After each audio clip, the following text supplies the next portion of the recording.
Mark settled into his favorite armchair. The soft leather embraced him like an old friend. His small apartment felt cozy, a sanctuary from the bustling city outside. The TV flickered, casting dancing shadows on the walls. He sipped his tea, savoring the warmth and calm of the evening. The clock on the wall ticked steadily. Its rhythm was soothing, familiar. Mark's eyes wandered around the room. Everything was in its place. The bookshelf, neatly organized. The potted plant by the window, leaves glistening in the moonlight. His laptop on the coffee table, closed and silent. A car honked outside, momentarily breaking the peace, but inside, all was still. Mark felt his eyelids growing heavy. Mark's eyes snapped open. The TV was off. When had he fallen asleep? He blinked, disoriented. The room was dark, save for a sliver of moonlight. His neck ached from the awkward position. He stretched, bones cracking in the silence.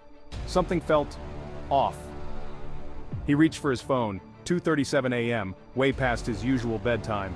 Mark stood, joints protesting. He shuffled towards the kitchen for a glass of water. His fingers fumbled for the light switch. Click. Nothing. He frowned.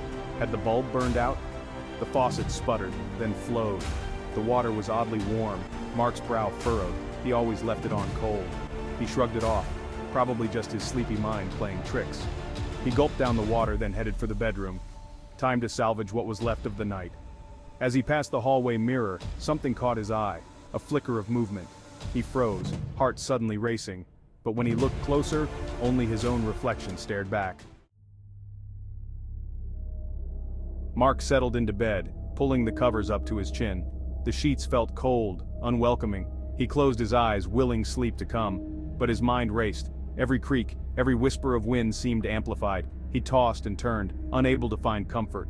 Something nagged at him, a persistent unease. His eyes flew open. There it was again. A soft thud like footsteps, coming from the living room. Mark held his breath, straining to listen. Silence. Then, another thud. Closer this time. His heart pounded. It must be his imagination. No one else was here. He was alone, wasn't he? Sweat beaded on his forehead. The room felt smaller, claustrophobic. The shadows in the corners seemed to move, to breathe. Mark sat up, eyes darting around. His gaze landed on the bedroom door. It was closed. He always left it open. Always. Mark's hand hovered over the doorknob. His palm was slick with sweat. The metal felt unnaturally cold. He took a deep breath, steadying himself. The silence was deafening. Then, a whisper, so faint he almost missed it. A name. His name. Mark's blood turned to ice. It came from the other side of the door. He stumbled back, pulse racing. This couldn't be happening. He was dreaming. He had to be. Mark pinched himself hard. The pain was sharp, real, not a dream then. The whisper came again, louder this time. "Mark! I see you, Mark!" The voice was raspy, inhuman. Mark's legs gave out. He collapsed to the floor, trembling. His mind raced. What should he do? Run? Hide? Fight? The closet? He could barricade himself in, call for help. Mark crawled towards it, every movement agonizingly slow. He didn't dare make a sound. The floorboards creaked beneath him. He froze. Had it heard? Seconds ticked by like hours. Nothing. He inched forward again. Just as his fingers grazed the closet door, a new sound filled the air. Mark scrambled backwards, his back hitting the wall. The laughter stopped abruptly. An eerie silence fell over the room. His eyes darted frantically, trying to pierce the darkness. Shadows danced at the edges of his vision. Were they moving, or was his mind playing tricks? He couldn't trust his senses anymore. A shape detached itself from the darkness, tall, unnaturally thin. It glided across the room, silent as death. Mark's breath caught in his throat. He wanted to scream, to cry out, but no sound came. The shape paused, cocking its head as if listening.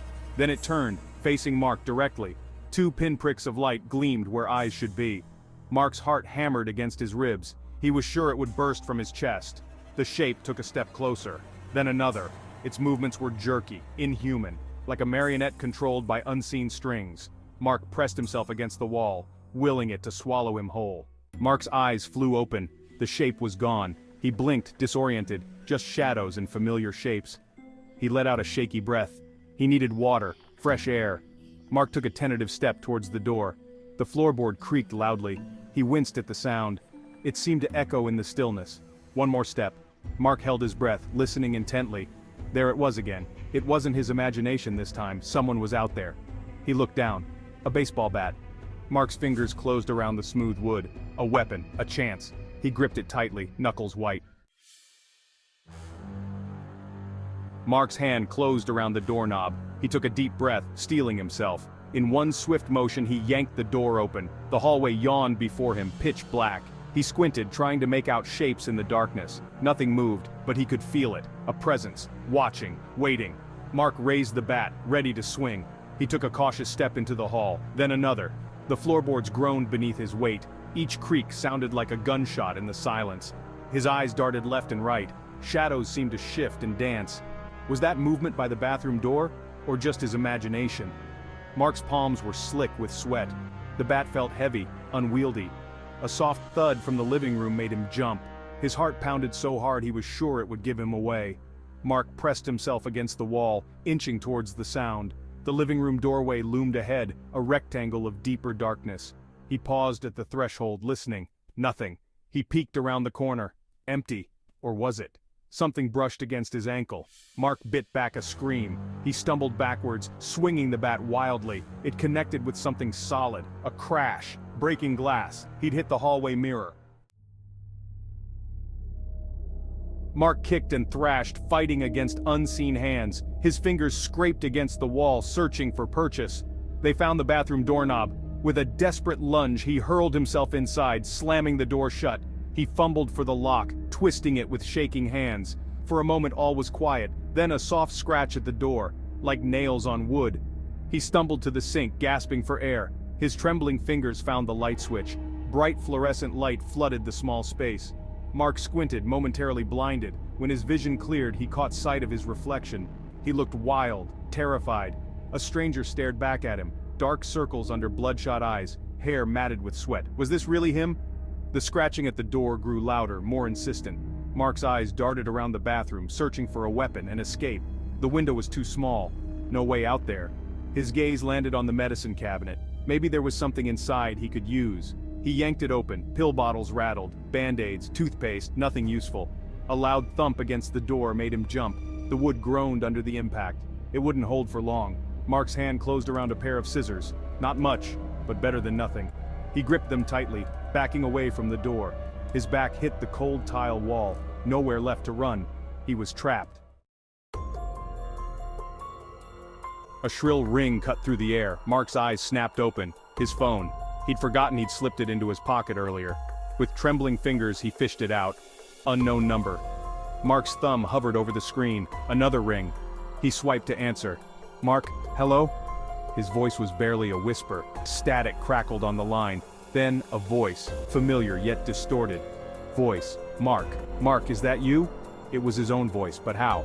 Mark, who is this? What do you want? The voice on the other end chuckled. A cold, mirthless sound.